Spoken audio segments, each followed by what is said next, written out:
कुरान मुक़द्दस की बेहुरमती करने पर उतरा अल्लाह तबारक व ताला का दर्दनाक खौफनाक अजाब। प्यारे दोस्तों, अजीजान मिल्लत इस्लामिया, दुनिया जानती है, जमाना जानता है, अल्लाह तबारक व ताला ने इस दुनिया में 4 आसमानी किताब उतारे हैं और इन किताबों में कुरान मुक़द्दस का मर्तबा बड़ा ही बुलंद व बाला है। अजीजान मिल्लत इस्लामिया, कुरान मुक़द्दस तौरेत, जबूर, इंजील के बाद जो आखिरी किताब जो इस जमीन पे उतरा उसे कुरान मुक़द्दस कहा गया है और इसकी बेहुरमती जिसने किया वो खाको बर्बाद हो गया, वो तबाह बर्बाद हो गया। इसी तरीके का एक सनसनीखेज वाकया दोस्तों, जब कुछ फौजी जनरलों ने कुरान मुक़द्दस की शान में गुस्ताखी की, कुरान मुक़द्दस की तौहीन की, तो कैसे उन पर आ पड़ा अल्लाह की आफत, अल्लाह की ऐसी आजाब आया कि सुनकर आज भी नस्लें कांप उठती है। तो इसी वीडियो को आपके हवाले करने वाले हैं दोस्तों, एक सच्चा 1999 का एक सच्चा दर्दनाक वाकया कुरान मुक़द्दस की बेहुरमती का, और उन फौजी अफसरान के साथ जो कुछ हुआ आपके रोंगटे खड़े हो जाएंगे। तो वीडियो को अल्लाहू अकबर कहते हुए वीडियो को कर दीजिए लाइक, बेल के बटन को कर दीजिए ऑन और ऑल नोटिफिकेशन के ऑप्शन को दबा ले। दोस्तों, 1999 के करीब एक जबरदस्त जलजला तुर्की और एतराफ में आया था। इधर लोग कराह रहे थे, बिल बिला रहे थे, और इधर दोस्तों कुछ फौजी जनरल्स की पार्टी शिप में यानी पानी जहाज के अंदर समुद्र में चल रही थी। समुद्र के अंदर जहाज के अंदर फौजी जनरल आपस में गुफ्तगू कर रहे थे, आपस में मीटिंग कर रहे थे, और इसी मीटिंग के दरमियान एक दर्दनाक वाकया गुजरता है। वो वाकया दोस्तों जो लोगों को ये बता देगी कि अल्लाह तबारक व ताला के कलाम कुरान मुक़द्दस की शान क्या है। वो वाकया लोगों को ये समझा देगी कि जिसने भी कुरान मुक़द्दस की बेहुरमती किया है, जिसने भी कुरान मुक़द्दस की तौहीन किया है, उसका तबाह बर्बाद होना उसके मुक़द्दर में बन गया है, बैठ गया है। प्यारे दोस्तों, शिप के अंदर नाच गाना जोरों पे था, नाच गाना कर रहे थे लोग कि इसी दरमियान एक फौजी अफसर ने एक अफसर से कहा कि कुरान मुक़द्दस लेकर आओ। जहां पर फौजी अफसरान की मीटिंग चल रही थी, वहां एक फौजी अफसर ऐसा भी था जो मुस्लिम था, उसने कुरान मुक़द्दस को ले आया। उसके बाद उस फौजी अफसर ने उस जवान से कहा कि तुम कुरान मुक़द्दस को पढ़कर सुनाओ।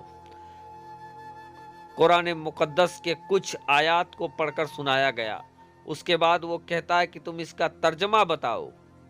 वो अफसर कहता है कि मैं तो इसका तर्जुमा नहीं बता पाऊंगा, हाँ मैं ऐसे ही पढ़ सकता हूँ, लेकिन तर्जुमा बताना मेरी बस की बात नहीं है। इतना सुनना था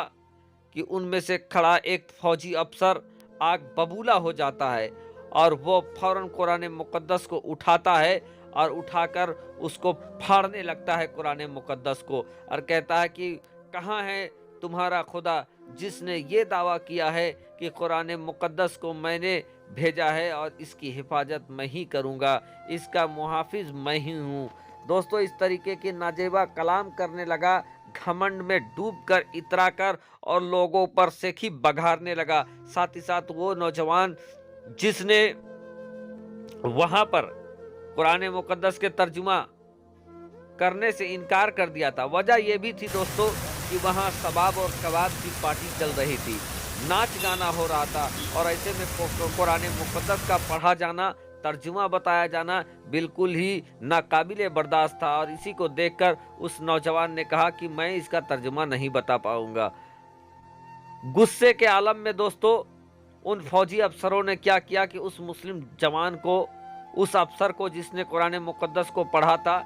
अल्लाह जाने मुस्लिम था या गैर मुस्लिम था, चूंकि कुरान के पढ़ने वाले मुस्लिम और गैर मुस्लिम दोनों में से हैं, उस जवान को समुद्र में धक्का दे दिया जाता है कि तुम हम लोगों के सामने इसका तर्जुमा पढ़कर नहीं बता रहे हो। ادھر دوستو اس جوان کو جیسے ہی پانی میں دھکا دیا گیا ہے، فانوس بن کر جس کی حفاظت ہوا کرے، وہ سما کیا بجھے جسے روشن خدا کرے۔ دوستو مصلحت خداوندی کچھ ایسا ہوتا ہے کہ وہ جوان بچ جاتا ہے اور وہ کنارے پہ آ جاتا ہے، لیکن کچھ ہی دیر میں وہ جوان دیکھتا ہے کہ جس جہاز کے اندر بے حرمتی کیا گیا تھا، قرآن مقدس کو پھاڑا گیا تھا، ناچنے والوں کے سامنے قرآن پڑھانے کی کوشش کیا گیا تھا، وہ جہاز ابھی پانی میں تھوڑی دور جاتا ہے اور اچانک سے اس میں ایک عجیب طریقے کا بلاسٹ ہو جاتا ہے اور دیکھتے ہی دیکھتے پورا کا پورا جہاز پانی میں ڈوب جاتا ہے، غرق ہو جاتا ہے۔ دوستو اس کے بعد اس جہاز کو ڈھونڈنے کے لیے بڑے بڑے ملکوں کے غوطہ خور کو لگایا گیا تاکہ اس جہاز کے ملبے کو مل سکے، جو فوجی افسر وہاں پر ڈوبے ہیں ان کے باڈی مل سکے، لیکن تمام کوشش کرنے کے باوجود کسی بھی فوجی افسر کا ایک ذرا سا حصہ بھی نہیں ملا۔ دوستو یہ اللہ تبارک و تعالیٰ کا ایک عجاب نہیں تو اس کو کیا کہیے گا کہ اتنی ہائی ٹیک ایجنسیوں کو لگا دینے کے بعد ان لوگوں کا ذرا سی ہڈی تک نہیں ملا۔ دوستو یقیناً یہ اللہ تبارک و تعالیٰ کا ایک عجاب ہے جو قرآن مقدس کی بے حرمتی کرنے پر ان فوجی افسروں کے اندر آیا، اور یہی وجہ ہے دوستو ان کا بیڑا غرق ہو گیا اور خود ان کا نام و نشان مٹ گیا، یہاں تک کہ یقیناً اللہ تبارک و تعالیٰ نے سمندر کے جانوروں کو حکم دیا ہوگا کہ ان نامرادوں کی ہڈیاں تک چبا جاؤ۔ اور یہی وجہ ہے دوستوں کہ تمام ٹیکنالوجی لگا دینے کے بعد، تمام سائنسی چیزوں کا استعمال کر لینے کے بعد بھی ان فوجی افسران کا ذرا سا بھی کچھ پتہ نہیں چل سکا کہ وہ آئے کہاں سے تھے اور گئے کہاں سے ہیں۔ دوستو یقیناً قرآن اللہ کی کتاب ہے، قرآن پیارے آقا محمد مصطفیٰ صلی اللہ تعالیٰ علیہ وسلم کا سب سے بڑا معجزہ ہے، اور اس کے ساتھ جو بے حرمتی کرتا ہے، اس کے ساتھ جو چھیڑ چھاڑ کرتا ہے، اس کا انجام بڑا دردناک ہوتا ہے، جیسا کہ یہاں پر ہوا۔ اللہ تبارک و تعالیٰ سے دعا ہے کہ اللہ تبارک و تعالیٰ ہم سب کو قرآن مقدس کا پڑھنے والا، سمجھنے والا اور قرآن مقدس سے محبت کرنے والا بنائے، جب تک اس دنیا میں رکھے ایمان کے ساتھ رکھے، اور جب اس دنیا سے اٹھائے خاتمہ بالخیر کرے۔ آمین بجاہ سید المرسلین۔